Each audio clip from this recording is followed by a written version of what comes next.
Bom, vamos então iniciar a terceira sessão do Clube do Conto Sampa. O primeiro conto hoje é homenagem à Sônia, que mencionou muito o fato do pai dela ser eletricista. Então se falou muito nisso, ela falou disso com muito carinho, e eu busquei esse conto aqui, que é do Domingos Pellegrini. O Domingos Pellegrini é um contista que apareceu muito bem meados da década de 70, apareceu uma coletânea do Pasquim, dos novos contistas, o novo conto brasileiro, né? E ele é um contista marcado por uma temática, digamos assim, engajada, de esquerda, sobre a classe operária, sobre a classe média baixa, né? É muito a temática dele.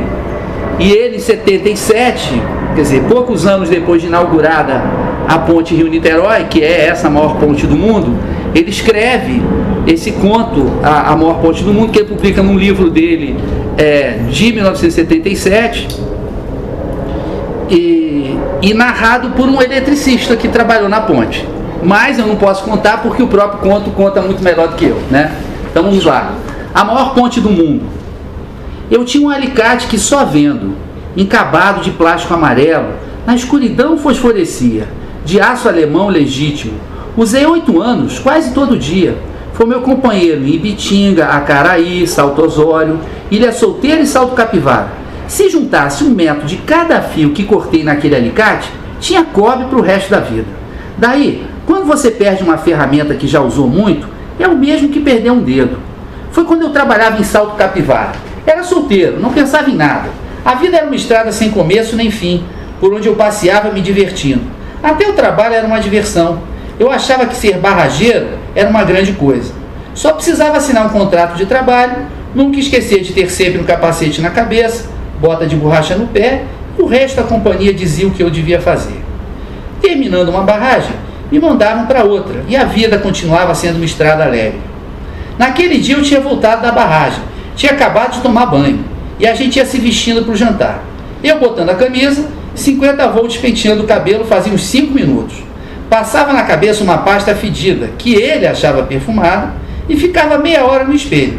Depois tirava os cabelos grudados no pente e jogava no chão. Alojamento de barrageiro é catinguento por isso. Um joga cabelo no chão, outro cospe, outro deixa a toalha úmida no beliche, janela sempre fechada, porque sempre tem uma turma dormindo, outra saindo, outra chegando. A construção da barragem não para de noite, mas eu, pelo menos, nunca tive de dormir na mesma cama de outro em outro turno. Cama quente, como dizem. É coisa de hoje em dia. Parece que piorou. Então, a gente ali se arrumando, faltando meia hora para a janta, entra um cara de macacão amarelo, perguntou se eu era eu. Isso 50 volts era ele mesmo. Depois perguntou dos outros eletricistas. 50 volts falou que não tinha filho grande. O cara não se conformou e perguntou se antes de sair não tinham falado aonde iam. 50 volts repicou que eles saíam sem tomar a bênção. Aí o cara ficou olhando e falou: tá certo, negão, tá certo. Vou arrumar um jegue para você gozar. 50 volts foi repicar de novo, mas o cara falou que quanto mais cedo encontrasse os outros, mais cedo a gente partia. Aí 50 volts perguntou onde ia ser a festa. O cara respondeu sério: no Rio de Janeiro, engraçadinho. Eu olhei pela porta e vi uma caminhoneta amarela com chapa do Rio. Virei para 50 volts e falei que não era brincadeira no homem. Então entrou outro cara de macacão amarelo com os 3 eletricistas que tinham saído, tirou um papel do bolso, falou o meu nome e o dos 50 volts e perguntou para o outro: cadê esses 2? Eu vi que era papel da companhia, já fui tirando a roupa boa e botando de serviço. Mas 50 volts ainda foi discutir com os homens. Tinha saído de 2 turnos seguidos, 16 horas trabalhando duro, não tinha jantado e que pressa é essa, coisa e tal. Mas os homens só falaram: se atrasar, peão, a gente te larga aí. Você quem sabe da tua vida. 50 volts disse que era isso mesmo, na sua vida quem mandava era ele, mas já começando a se trocar.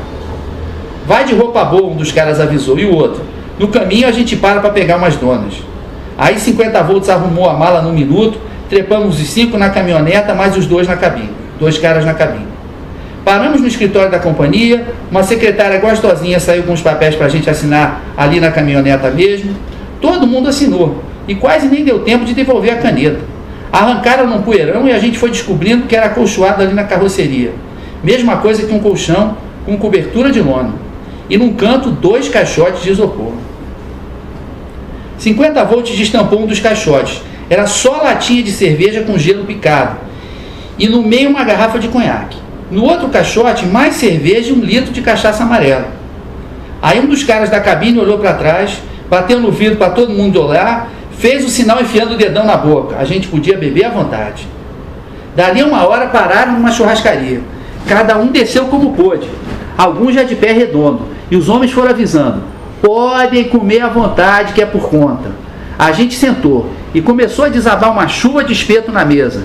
De costela, de cupim, galeto, lombo, linguiça.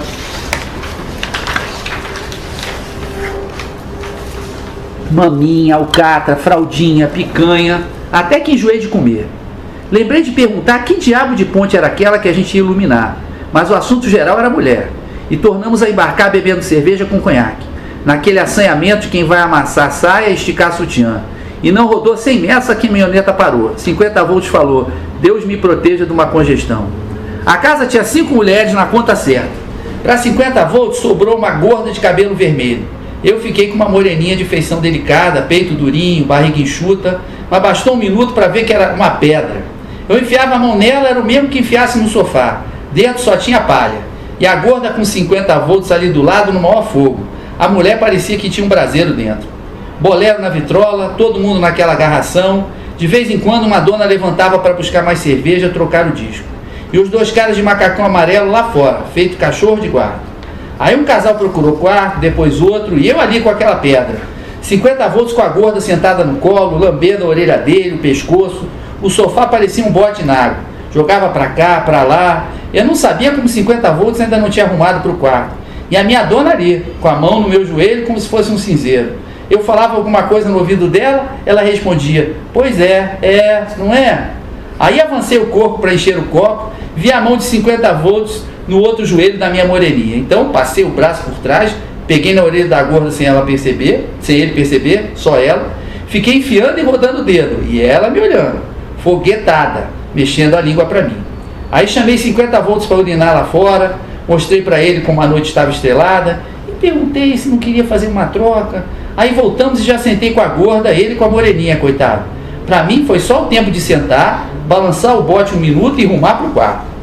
A gorda foi tirando a roupa de pé na cama, e eu com medo do estrado da cama quebrar, e ela ali tirando tudo e dando os pulinhos. Era gorda, mas muito equilibrada. Para tirar a calcinha ficou num pé só, depois só no outro, e vi que tinha cabelo vermelho em cima e embaixo. Ficou de sutiã preto, um sutiã miudinho apertado demais. Tanto que quando tirou, a peitaria pareceu pular para fora. Aí ela deu uma volta completa, rodando o corpo meio sem graça, querendo mostrar que era gorda mesmo e não tinha vergonha de ser gorda. Depois me encarou de novo, abriu as pernas e perguntou se eu achava gorda demais. Respondi que ela valia quanto pesava. E também fiquei de pé na cama, já quase sem roupa. Então a dona me agarra e desaba comigo. O estrado rebentou e ela me apertando no meio das pernas, dizendo: magrelinho, magrelinho. E eu perdido no meio daquela imensidão, até que ela sentou em cima de mim no mesmo instante que bateram na porta. Hora de zapar, peão! Eu era o último. Quando saí, 50 volts e os outros já estavam na caminhoneta. Foi montar e tocar. A gorda apareceu na janela enrolada numa toalha, abanou a mão e comecei a pensar. Os caras pagavam até a mulher para nós. A troco de quê? A caminhoneta entrava em curva a mais de 100 por hora. De repente dava pressa nos homens, depois de perder tanto tempo. Começou a chover grosso, e a caminhoneta continuou furiosa, zunindo no asfalto molhado. Outros dormiram, todo mundo embolado, joelho com cabeça, cotovelo com pescoço. Eu varei a noite de olho estalado. Amanhecendo, comecei a cabecear. 50 volts acorda e diz que eu devia ter dormido. Se estavam com tanta pressa, de certo a gente já ia chegar trabalhando. Perguntei se ele já tinha comido minha mãe para me dar conselho, mas ele continuou, que eu devia ter dormido, que a barra ia ser pesada. Os homens tinham ordem de entupir a gente de bebida, fazer cada um dar a sua bombada, comer carne quente até quadrar, tudo aquilo, para depois ninguém reclamar folga. Só podia saber, claro. Já viu tanto agrado de graça? Com aquele céu vermelho amanhecendo, achei que ele estava exagerando. Falei que ninguém morre de trabalhar no domingo. Aí ele falou: não sei, acho que a gente não sai de cima dessa ponte até o serviço acabar ou acabarem com a gente. Os homens pararam para um café completo, com pão, queijo, manteiga, mel, leite, bolacha. 50 volts fez careta, mas continuei a achar que ele estava exagerando. Quando vi o Cristo Redentor, dali a 1 minuto a caminhoneta parou. Era a ponte. Aquilo é uma ponte que você, na cabeça dela, não enxerga o rabo. Me disseram depois que é a maior ponte do mundo, mas eu adivinhei na hora que vi. Só podia ser a maior ponte do mundo. Faltava um mês para a inauguração, e aquilo fervia de peão para cima e para baixo. Você andava esbarrando em engenheiro, serralheiro, peão batistaca, peão especializado igual eu, mestre de obras, contramestre, submestre, assistente de mestre e todos os tipos de mestre que já inventaram. Guarda, fiscal, ajudante fiscal, supervisor de segurança dando bronca em quem tirava capacete e visitante. Volta e meia aparecia um visitante de terno e gravata, capacete novinho na cabeça, tropeçando em tudo e perguntando bobagem. Um chegou para mim um dia e perguntou se eu não estava orgulhoso de trabalhar na maior ponte do mundo. Respondi, olha, nem sabia que é a maior ponte do mundo. Para mim é só uma ponte. Mas ele insistiu, pois saiba que é a maior ponte do mundo. E trabalhar nela é um privilégio para todos nós. Aí eu perguntei, nós quem? O senhor trabalha no que aqui? Deu aquele alvoroço, quem pegou meu angu, quem botou caroço, coisa e tal. Mas ninguém veio me encher o saco, porque um eletricista a menos ali ia fazer muita diferença. Tinha serviço para fazer, deixar de fazer, fazer mal feito. Sobrava serviço e faltava gente. Mas se botasse mais gente, ia faltar espaço naquela ponte. A parte elétrica, quando a gente chegou, estava crua de tudo.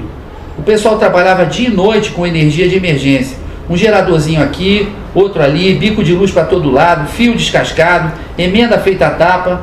Cada peão daqueles levava mais choque num dia do que um cidadão normal na vida toda. E foi aquilo que deram para a gente arrumar. Um monte de fio que entrava aqui e saía ali, ninguém entendia por que nem como. Uma casa de força com ligação para todo lado sem controle nenhum. Parecia uma vaca com 200 tetas, uma dando leite, outra dando café, outra café com leite, e dava sobrecarga toda hora. Uma parte da energia a 110, outra parte a 220. De um lado Niterói, do outro Rio, e no meio, uns 20 eletricistas varando a noite sem dormir para botar aquilo em ordem. Cada dia chegava um eletricista novo, e o serviço continuava sem render. Primeiro foi preciso montar uma central de força, as caixas de distribuição, cada seção da ponte com uma subcentral. Nisso a gente mais sapeou que ajudou. Quem meteu a mão nessa parte foi um engenheiro lourão e o pessoal dele. Aí a gente entrou na parte de estender fiação, arrumar os conduítes, ligar os cabos, puxar a luminária, montar a iluminação interna, porque a ponte tem alojamentos, postos de controle, laboratório, tudo embutido nela. E era tudo na base do quilômetro. Tantos quilômetros de fio aqui, tantos quilômetros de cabo ali. E era dia e noite, noite e dia. Hora extra, paga em triplo. Todo mundo emendando direto. 18, 20, 24 horas de alicate na mão. E os homens piando no teu ouvido. Mete a pua, moçada. Mete a pua que só tem mais um mês. Mete a pua que só tem mais 3 semanas. Só mais 15 dias. Mete a pua. Um dos que foi comigo, o Arnaldo, no 7º dia já caiu debruçado de sono. Ficou dormindo com a boca quase no bocal de um cabo de alta tensão. Saiu da ponte direto para o hospital. Não voltou mais. Acho que foi despedido, não sei. Um paraibano, aprendiz que trabalhava cantando, nem sei o nome que tinha, caiu de 4 metros em cima de uma laje. Uma ponta de ferro da concretagem entrou num palmo da coxa. Foi levado sangrando demais. Mas voltou 3 dias antes da inauguração, coxo feito um galo velho e feliz de voltar a trabalhar. E os homens no ouvido da gente, mete a pua, pessoal, que só tem mais uma semana. Um peão passou por cima de um cabo de alta tensão no chão, empurrando uma carrinhola de massa. Passou uma, passou duas, na terceira vez passou a roda bem na emenda do cabo. Ouvi aquele estouro, bum! E só deu tempo de ver o homem subindo no ar, como quem leva uma pernada. Caiu com a roupa torrada, a botina foi parar 10 metros longe. Pelo jeito, gol da Suécia. Aí, era aquele zum, zum, zum. Quem é que tinha deixado um cabo ativado daquele jeito no chão? Como é que pode, coisa e tal, enrolar o defunto num cobertor e mete a pua, que tem só mais uma semana, pessoal. Um dia que eu subi num poste e vi a ponte de cabo a rabo, calculei 2, 3 mil homens, sei lá quantos, mais que em qualquer barragem que conheci. Igual um formigueiro que você pisa e alvoroça. Todo mundo com raiva. Peão dando patada em peão. Um atropelando o outro, que os homens não paravam de gritar. Falta uma semana, faltam 6 dias. Um frangote de macacão amarelo passava de 2 em 2 horas com um café quente em copinho de papel. A gente bebia e cuspia saliva preta sem parar. Falta de sono, quando junta muita, vai salivando a boca. Já viu isso? Onde tinha no chão cuspida preta, tinha passado peão com 20, 24, 30 horas de serviço sem parar. Peão dormia embaixo de encerado, em cama de campanha no chão, um aqui dormindo e outro ali batendo martelo, serra elétrica comendo ferro noite adentro, betoneira girando, caminhão arriando caçamba. Tinha homem ali que era preciso acordar com um balde d'água. O cara levantava piscando, sonambulava perguntando o que tinha para fazer. Se alguém dissesse, se a pincha aí no mar, o cara obedecia. O mar rodeando lá embaixo tudo, o sol lá fora e a gente enfurnado. Mesmo ao ar livre, era como num túnel. Ninguém tinha tempo para erguer a cara, para cuspir e ver a cuspida chegar no chão. Você deitava mais morto que vivo, mas o olho não fechava. Até o corpo ir relaxando devagar. Aí, depois de umas 2 horas, a gente dormia. Logo acordava ouvindo. Tem só mais 5 dias, gente. 5 dias.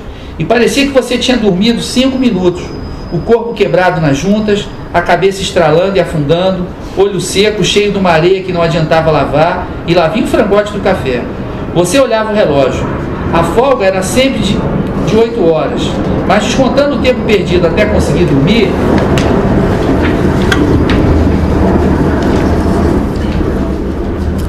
mais o tempo de tomar um banho antes, barbear, coisa e tal, dava menos de 5 horas de sono. Aí 50 volts deixou crescer a barba. Depois todo eletricista deixou de tomar banho. A gente catingava na última semana. Às vezes eu ouvia um tapa. Era um de nós se batendo na cara para acordar. Eu beliscava a orelha ou então o bico do peito para a segurança de estar vivo. Certas horas tudo parecia meio sonho. A falta de sono tonteia o cabra até o osso. A comida para a turma dos eletricistas vinha em umas bandejas de alumínio com tampa de pressão. A gente destampava e comia onde estivesse. Na terceira vez que destampei e vi feijoada, fiquei sabendo que era sábado, e no outro dia era domingo. Ia ser o terceiro domingo que trabalhava continuado.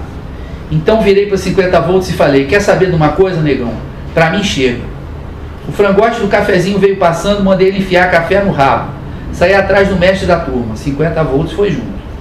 Nem precisei falar. O homem adivinhou que eu ia pedir a conta e subir naquela ponte, enfiar numa pensão e dormir. Eu só via a cama na minha frente. 50 volts vivia economizando para voltar para a terra dele e comprar um bar. Então achei que só estava me acompanhando de curioso. Mas na frente do mestre ele também pediu a conta.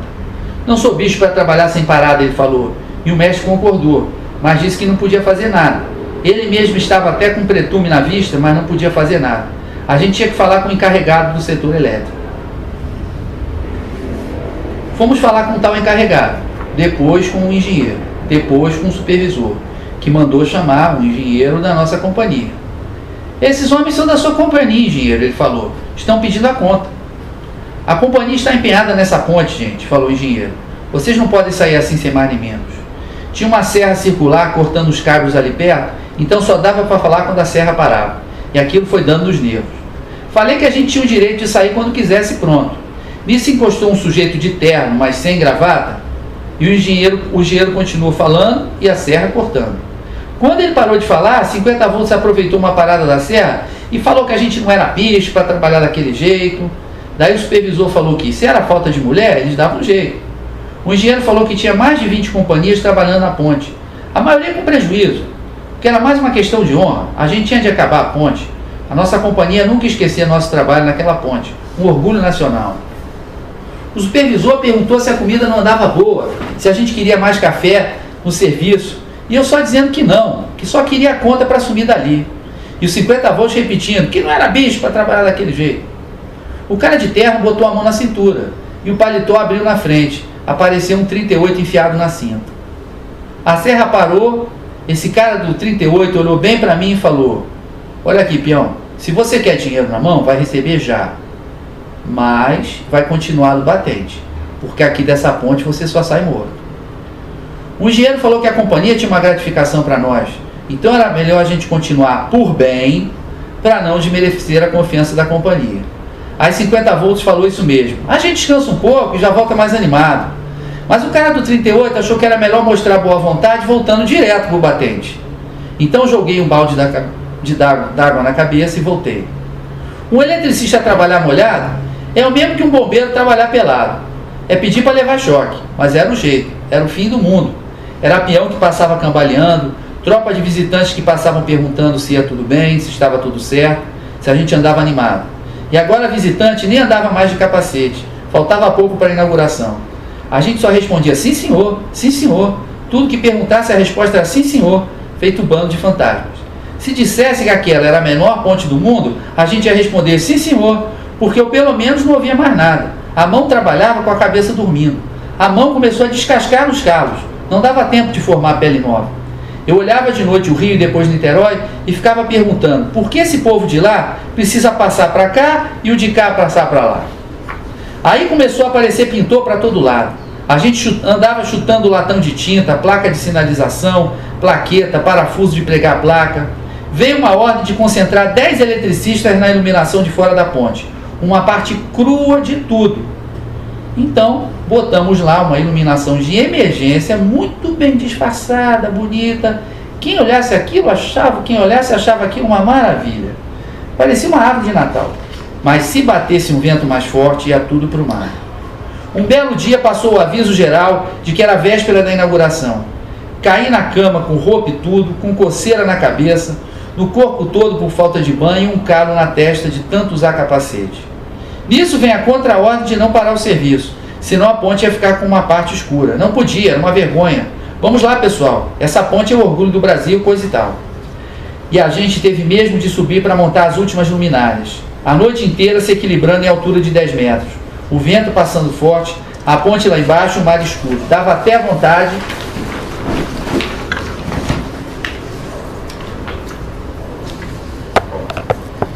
de pular e ir afundando, afundando. Dava zonzeira, dava remorso de ser eletricista e raiva de quem inventou a eletricidade. Eu nunca tinha tomado comprimido contra sono, mas naquela noite todo mundo tomou. 50 volts falou, toma, engole isso que agora é o último estirão. Amanhã a gente dorme até rachar o rabo. Engoli umas 3 bolinhas com café, da mesma cor dos capacetes, amarelas. Depois subi num poste e fiquei olhando os outros de capacete amarelo trepados na escuridão. Cada um parecendo uma bolinha atolada no café da noite. Lembro que fiquei tempo pasmado nisso, até que me cutucaram, aí toquei direto até as 9 da manhã. Tinha uma banda tocando não sei onde, quando enfiaram a gente em umas caminhonetas, 10 horas da manhã, uns 40 eletricistas de olho instalado, cada olheira de quem levou soco. 50 volts, enfiou o dedo na orelha, ficou admirado de tirar uma pelota preta. Eu tirei a botina e ninguém aguentou o cheiro. Tive de botar os pés para tomar vento fora da janela. Apiaram a gente numa praia. Todo mundo caiu na água de calça arregaçada, de cueca, sabonete, cada um mais barbudo que o outro. E foi no tirar a roupa que dei pela falta do alicate no cinto. Nunca tinha entrado no mar na minha vida, nem entrei. Fiquei fuçando a caminhoneta atrás do alicate. O pessoal voltou e se trocou e eu continuei fedendo. Às 11 da manhã a gente apiou num restaurante na beira da praia. Feijoada. Não sei se era sábado, mas era feijoada com pingue-limão, cerveja e mais feijoada. Quando a bebida bateu na cabeça, o cansaço virou uma alegria besta. Deu uma zoeira que até esqueci do sono, do alicate e da sujeira. Tinha peão ali que não conhecia o nome dos outros. Tinha um que cantava chachado baião e o paraibano coxo acompanhava dançando corta-jaca, batendo os pés no ritmo certinho. 50 volts fez um discurso dizendo que ia dar naquela ponte o maior curto-circuito do mundo. E eu também discursei, mas nem lembro. Só lembro que certa hora o dono do restaurante veio pedir para a gente parar de cantar Cidade Maravilhosa. Aí 50 volts falou que só parava para comer mais feijoada quentinha. E veio mais. Cada tigela fumegando com carne seca, pé de porco, orelha, paio, costeleta. Tudo que uma feijoada decente tem de ter. Como couve, farinha e laranja que já vinha descascada. Você chupava uma e empurrava mais feijoada para dentro. Aí deu aquela moleza, veio café, mas ninguém ali podia ver café na frente. 40 eletricistas numa mesa comprida, na maior tristeza, arrotando sapo preto e palitando fiapo de laranja. Para falar a verdade, nem sei onde deitei. Acordei no outro dia às 4 da tarde, num alojamento, com o chão alagado de vômito. Tomei banho, jantei num refeitório azulejado de amarelo, deitei de novo e no outro dia enfiaram a gente numa caminhoneta, só que não era acolchoada. Pensei em dar um pulo na ponte para achar o alicate. 50 volts perguntou se eu tinha ficado louco. Ele tinha ouvido no rádio que passavam não sei quantos mil carros por dia na ponte e eu querendo achar um alicate. 50 volts até hoje conta a prosa de ter trabalhado lá. Eu fico quieto. Ele até diz que um dia vai ao Rio só para ver a ponte iluminada. Mas isso eu vi outro dia, numa revista. É dos anos 70 esse ponto? 77. 77. 4 anos depois de construída a ponte. Uhum. O que é interessante observar nesse conto? Primeiro, a crítica social que se faz às grandes obras, né, do tempo da ditadura, né? Itaipu, a Transamazônica. Direito trabalhista lá não existia, né? Falou advogado. Sim, a gente sabe que vários operários foram concretados na ponte de Niterói. Você passa pela ponte de Niterói, tem uma opção de gente concretada lá dentro. Não, foi um ritmo Pessoas caíram no mar, pessoas morreram, né, eletrocutadas. É o exemplo de Itaipu também. De Itaipu também. Se conta de muita gente que morreu na construção de Itaipu.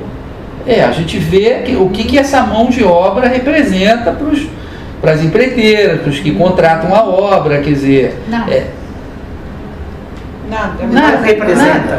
O que representa é nada. Representa, não é nada. Tem que fazer uma pecinha que tem que funcionar. É uma matéria-prima, é um elemento, é um fator importante, mas que não merece... Você sabe que o meu pai era engenheiro também, fazia pontes, etc. Uma vez ele estava fazendo uma ponte no Rio Tucuruí. Eu era pequena ainda. E estava lá fazendo a ponte, não sei o que, e as tantas, um peão veio reclamar e reivindicar de alguma coisa. O capataz simplesmente botou a mão no 38, virou pro meu pai e falou: dê suas ordens. Meu pai falou: você tá louco? Como dê suas ordens? Mas era assim que funcionava. Os caras não tinham a menor respeito por nada. Seja uma Rio-Niterói ou uma ponte no Tucuruí. Era assim, o peão reclamou, dá suas ordens. Botava a mão no 38 e queima o cara. Servia de exemplo pros outros. Eu lembro que o meu pai chegou e falou: que isso? Vocês estão loucos? Não é assim. Era que igual funciona. Jogar o cara no mar, né? Os outros viam e... Era peça de bucha de canhão. Direito nenhum, respeito 75, imagina. Mas CLT de 43. O padrão das empreiteiras, o padrão das companhias e do capitalismo brasileiro, ele é dado, na verdade, pelo padrão histórico da nossa colonização, né?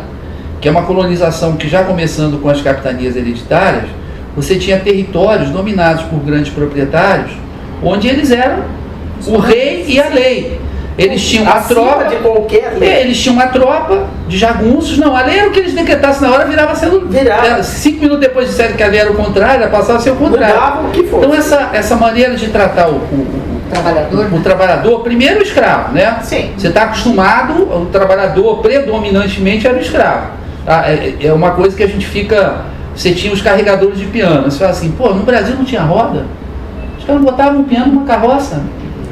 Ninguém nunca para pensar nisso, mas tinha os carregadores de piano, tem as canções dos carregadores de piano, algumas delas foram preservadas, porque era mais barato contratar os negros. Para que carroça? Para que gastar carroça botando o piano na carroça? O negro carregava o piano no braço, na mão, os carregadores de piano iam lá. Então esse tipo de relação, ela se estende, ela continua, ela persiste, né?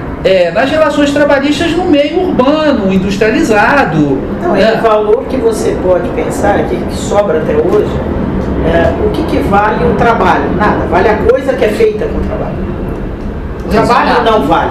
Sim. O que foi construído com o trabalho vale. Então o peão que constrói um prédio não vale porcaria nenhuma. Agora o metro quadrado daquele treco estava R$ 17 mil.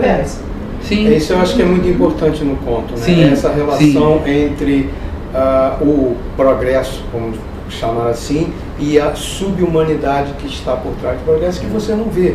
É o cara que está lá, que vive como um escravo, ele dorme num barracão, ele tem comida, café, etc. Ele come trabalhando. Ele come trabalhando e tal, e quando aquele negócio acaba, você não tem a dimensão de quantas pessoas se doaram para aquilo fosse erguido, quantas pessoas morreram, né? Eles são metidos numa caminhonete e vão para outro lugar. Eu tenho um amigo que ele foi durante muito tempo engenheiro de uma grande empreiteira e tal, ele trabalhou em Angra, ele falou que o que morre de gente é incalculável nessas obras faraônicas, das quais a década de 70 foi o ápice. Foi o ápice da história.